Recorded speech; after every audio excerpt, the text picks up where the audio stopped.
సకల ఘనత, మహిమ, ప్రభావము సృష్టికర్త అయిన తండ్రి అయిన దేవునికే చెందునుగాక.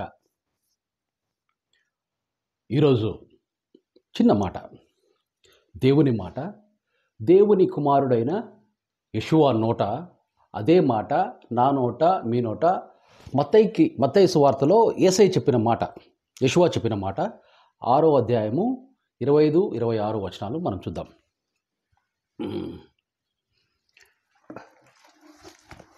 అందువలన నేను మీతో చెప్పునదేమనగా, ఏమి తిందుమో ఏమి త్రాగుదమో అని మీ ప్రాణముని గూర్చి అయినను, ఏమి ధరించుకుందుమో అని మీ దేహమును గూర్చి అయినను చింతింపకుడి. ఆహారము కంటే ప్రాణమును, వస్త్రము కంటే దేహమును గొప్పవి కాదా?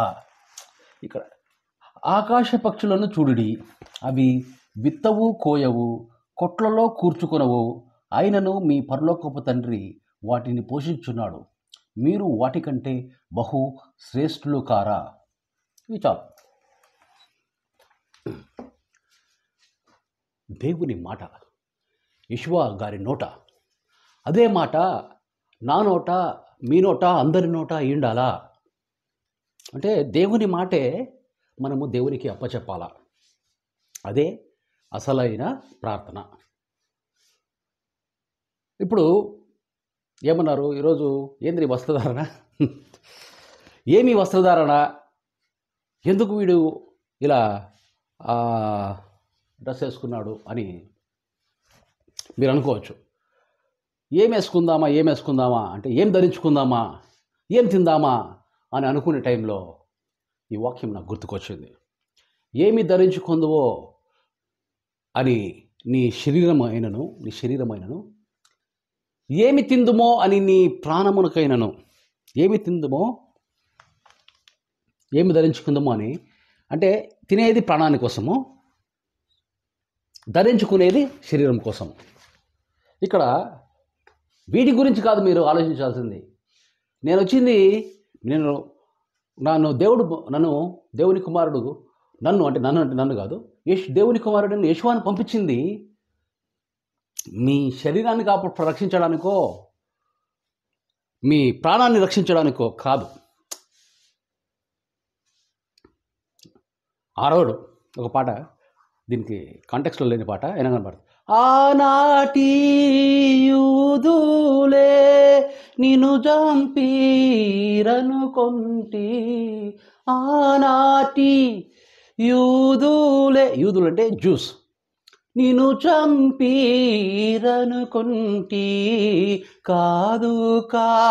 కాదయ్యయ్యో నా పాప రుణములకే సిలువాలో బలి అయినా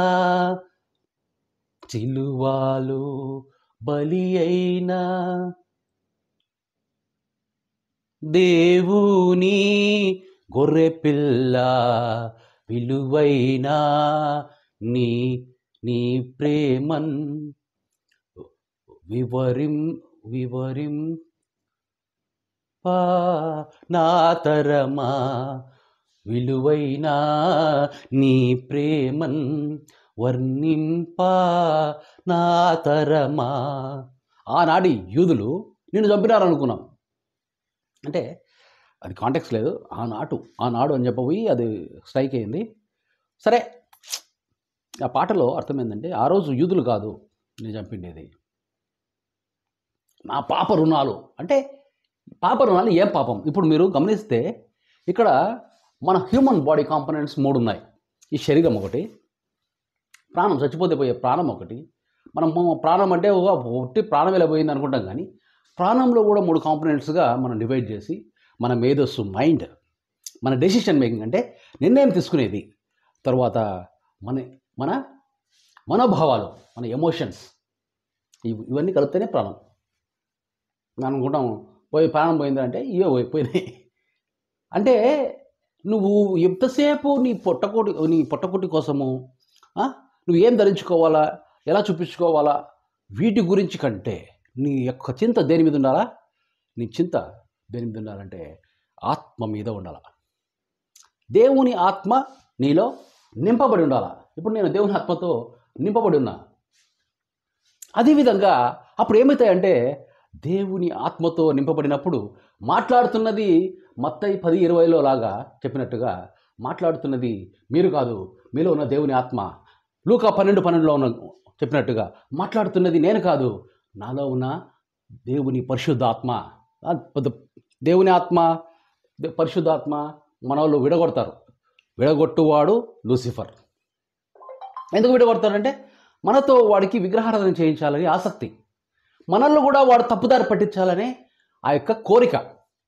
నేను మునిగిపోయినాను, నాతో పాటు వీళ్ళను కూడా ముంచి చూడు, వీళ్ళు కూడా మునిగిపోయినారు కదా, వాళ్ళతో పాటు నన్ను కూడా క్షమించు అనే కుయుక్తి ధోరణిలో పోలుతున్నాడు. కానీ నిజమైన పశ్చాత్తాపం ఎప్పుడు వస్తుందంటే అసలు వాడికి ఒక్కడు కూడా మన మనుషుడు దొరకకపోతే, పందిపొట్టు కూడా దొరకకపోతే అప్పుడే కదా వాడు అనేది.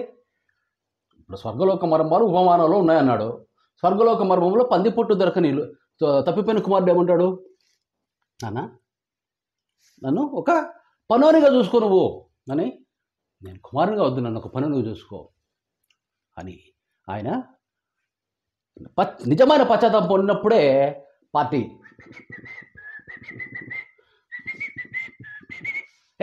కొవ్విన దేవుడు అంటున్నాడు, యజమానుడు అంటున్నాడు, అదే తండ్రి అంటున్నాడు, కొవ్విన ఎడ్డను కొయ్యండి, పార్టీ చేయండి, నా చిన్న కొడుకు వచ్చాడు, నా చిన్న కొడుకు వచ్చాడు. వా, చిన్న కొడుకుతో పాటు ఉన్నా ఇప్పుడు తప్పిపోయిన కుమార్తెలందరూ చిన్న కొడుకు దగ్గర చనిపోయి నరకానికి పోయి చిన్న కొడుకు దగ్గర ఉన్నారనుకుంటున్నారు. వాళ్ళు కూడా వచ్చినప్పుడు ఒక ఆత్మ నష్టపోదు. నేను అంటున్నా, చాలామంది పరలోకానికి మార్గము ఒకటే మార్గము, యేసయ్య మార్గము ఇవన్నీ. కానీ యేసయ్య చెప్పిన మార్గములో మర్మాలు చాలామంది ఏమంటే యేసయ్య మార్గం అని ఏం చెప్తున్నారు తెలుసా? యేసయ్యే నిజమైన దేవుడు అంటే, ఇప్పుడు దేవుడు యెషూవ గారిని మన దగ్గర పంపించారు, పోరా మనం తప్పు చేసినాము, వాళ్ళలో దేవుని ఆత్మని మనము నింపలేము, ఎందుకంటే మంచి చెడ్డ వివేచన ఫలాన్ని వాళ్ళు తిన్నారు. దానివల్ల మనము వాళ్ళలో దేవుని ఆత్మను నింపచ్చు, ఇష్టం లేకుండా అయిష్టంగా నింపచ్చు. ఇంకా మాత్రం దానికి ఈ దేవునికి అసాధ్యమైంది అంటూ ఏం లేదు. ఇప్పుడు దేవుని మాటే యెషూవ గారు ఏం చెప్తారు, నమ్ముట నీ వలనైతే నమ్మువానికి సమస్తము సాధ్యమన్నాడు. ఇప్పుడు ఆయన చెప్పిన దేవుడు ఆ మాట చెప్పినప్పుడు దేవునికి అసాధ్యం అనేది ఏమే కానీ లేదు. మనము టైంకి ముందుకు పోగలుగుతాం, టైంకి వెనక్కి పోలేం. దేవునికి అసాధ్యమైనది ఏమీ లేదు. ఆయన అనుకుంటే రీసెట్ బటన్ వచ్చినాడు అనుకో, మనం ఫోను అవి ఏదో తప్పు వైరస్లు అవన్నీ వచ్చినాయి, ఇవన్నీ విచిత్రంగా బిహేవ్ చేస్తుందంటే కొన్నిసార్లు రీస్టార్ట్ చేస్తే సరిపోతుంది, కొన్నిసార్లు రీసెట్ చేయాలి. రీసెట్ అంటే ఇంకా మొత్తం సాఫ్ట్వేర్ ఏదైతే కంపెనీ నుంచి వచ్చిందో ఆ కంపెనీ సాఫ్ట్వేర్తో వచ్చి మొత్తం క్లీన్ వైపౌట్ చేయాలి. అలా కూడా చేయగలడు దేవుడు. ఇక్కడ ఒక ఆత్మీయ మర్మం ఏంటంటే నీ శరీరం గురించి కాదు. యెషూవ గారు వచ్చి మనం రక్షించింది మన ప్రాణాన్నో. చాలామంది ఏమనుకోవాలంటే అప్పటి ఇజ్రాయేలీలు మెస్సయ్య వస్తాడు, మనల్ని రక్షిస్తాడు. ఎవరి నుంచి? ఈ యొక్క పరిస్థితుల నుంచి, రోమ ప్రభుత్వాన్ని నుంచి, అక్కడి నుంచి రక్షిస్తాడని వాళ్ళు ఆశపడ్డారు. కానీ ఈయన వాళ్ళను మాత్రమే కాదు, యావత్ ప్రపంచాన్ని ఆయన రక్షించాడు. దేని నుంచి అంటే శరీరం నుంచి కాదు, ప్రాణం నుంచి కాదు. ఎందుకంటే ఈ శరీరం ప్రాణం ఈయనే వదిలిపెట్టిపోతారా బాబు, మీ ఆత్మలను నేను రక్షించేశాను ఆల్రెడీ అని ఆయన చెప్పాడు. ఇప్పుడు చాలామంది ఏంటంటే పాపాలు ఒప్పుకో నీవు రక్షణ పొందుతావు, పాపాలు ఒప్పుకో రక్షణ పొందావు అంటే యెషూవ గారు వచ్చి చేసింది ఏం లేదా? అయితే మీరు సొంతంగా మీరు ప్రయత్నం చేస్తే మీరు పరలోకానికి పోతారు అనుకుంటున్నారా మీరు? నో. మనము అప్పుడు నేను హీరో అంటే నేను ఎలా హీరో అవుతా? నేను జీరో అయినప్పుడు, ఇప్పుడు ఎవరు నేను హీరో అని నేను చెప్పుకుంటే నేను హీరో అవుతానా? నేను జీరో అయిపోయి నా ఆస్తినంతా అమ్మి జీరో అయిపోయి నాకు ఏమీ తెలియదు నాన్న అని చిన్నపిల్లలు పసిబాలుడుగా అయిపోయినప్పుడు కదా నేను హీరో అయ్యేది. ఎవరైనా అంతే కదా. యేసయ్య ఏం చెప్తున్నాడు, నీవు మారు మనసు పొంది నువ్వు తప్పిపోయిన దారిలో పోతున్నావు. ఇప్పుడు నువ్వేం చేయాలి? నువ్వు అలర్ట్గా అవ్వాలా. ముందు అలర్ట్ అయ్యి నువ్వు సరైన మార్గంలోకి తిరిగి పోయినప్పుడు ఊరికే అట్లా నీ యొక్క ప్రాణంతో వస్తావా? నీ ప్రాణం, నీ లౌక్యంతో, నీ తెలివితేటలతో నువ్వు వస్తావనుకుంటున్నావా? అవసరం లేదంటున్నాడు. నీ తెలివితేటలు బొక్క, జీరో. You become zero. నీకు తెలిసింది ఈ సర్కిల్లో ఎంత ఉంది? ఈ సర్కిల్లో ఇంతనే. నీకు తెలియని సర్కిల్ బయట ఉన్న ప్రపంచం నీకు తెలిసింది గోరంతా, తెలియాల్సింది కొండంత. నాకు తెలిసింది గోరంతా. మాట్లాడేది నేను కాదు. నేను చెప్పిన ఈ యొక్క ఏదైతే మాటలు నేను మరీ తిరిగి విన్నప్పుడు ఇది నేను చెప్పానా అన్న నేనే అబ్బురపడతా.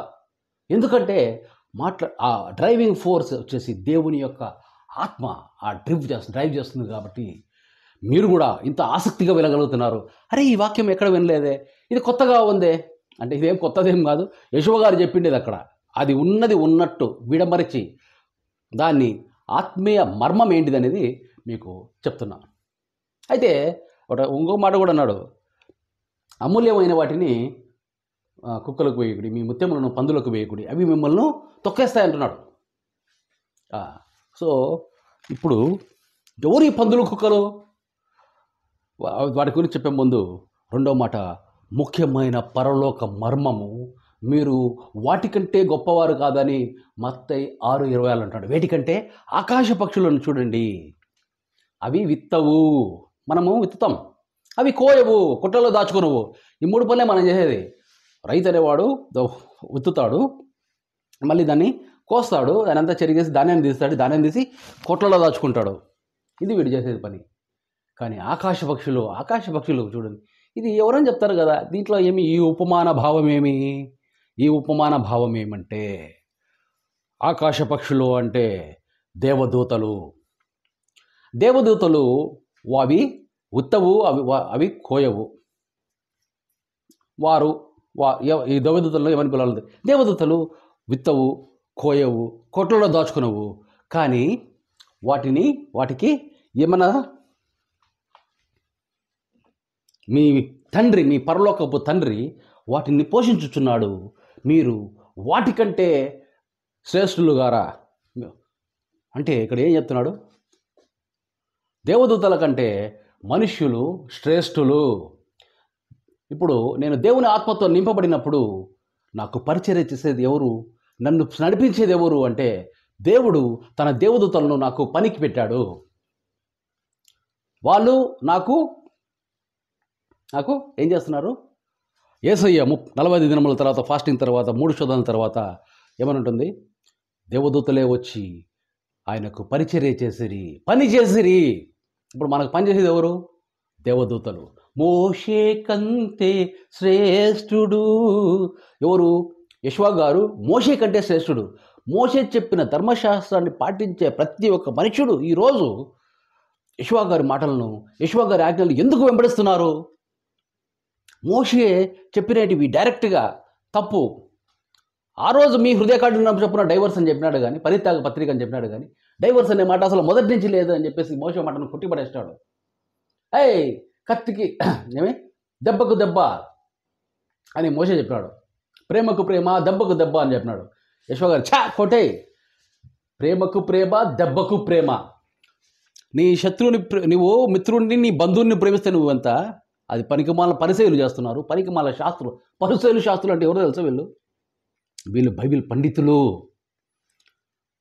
వీళ్ళు స్కూళ్ళకు, కాలేజీలకు ఇప్పుడు ఇదే